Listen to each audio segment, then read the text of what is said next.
CTET दिसंबर की तरफ से जो माननीय उच्च न्यायालय में रिट दायर किया गया, जिसमें कि 3 सितंबर तक के लिए स्टे किया गया। स्टे 2 तरह का था। पार्शियल स्टे इसको कह सकते हैं कि प्रोसेस कंटिन्यू रखिए, आपको अपॉइंटमेंट नहीं देना है केवल।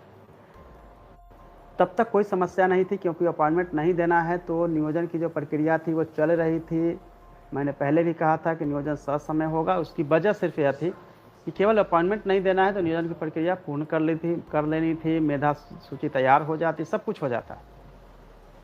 बट इसके बीच में फिर से चूँकि 1 से 5 तक में डीएलएड को प्राथमिकता दी गई थी, तो बीएड की तरफ से एक रिट दायर होता है और उसमें 7 सितंबर तक यह कहा जाता है कि आप इसको स्टे रखिए। उसकी वजह यह है कि जो दिसंबर में विभाग की तरफ से लेटर निकली थी, जिसमें कि डीएलएड को प्राथमिकता दी गई थी 1 से 5 तक में, और प्राथमिकता देने के साथ यह लेटर इशू किया गया था कि दोनों की मेरिट, डीएलएड की और बीएड दोनों की मेरिट अलग अलग तैयार की जाएगी।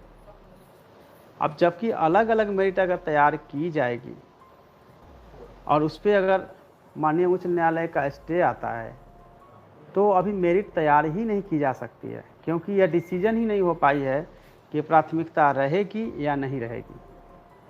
और जब यह डिसाइड हो जाता है कि प्राथमिकता रहेगी या नहीं रहेगी, तभी मेरिट जो है वो फाइनल राउंड में पहुंचती है।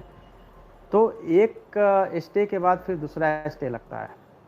हाँ, एक चीज़ और है कि 6 से 8 में, जिसमें कि हम 1 से 5 में प्राथमिकता है, उस पर स्टे हो सकती है, लेकिन 6 से 8 में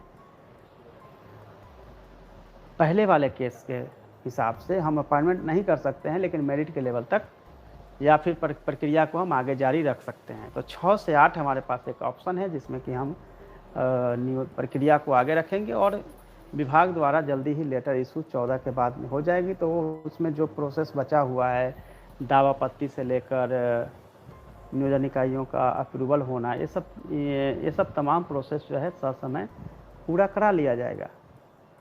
लेकिन फिर यह हो सकता है कि आप लोगों में से ही कुछ लोग कोर्ट जाएं और यह मैटर रखे कि जब 1 से 5 नहीं तो 6 से 8 नहीं, और फिर से आप लोग स्टे लगवा दीजिएगा। तो कुल मिला के यह होगा कि हमारे हाथ में कुछ नहीं रहता है। जब कोर्ट का डिसीजन आता है या कोर्ट का स्टे होता है, उसमें कोई कुछ नहीं करता।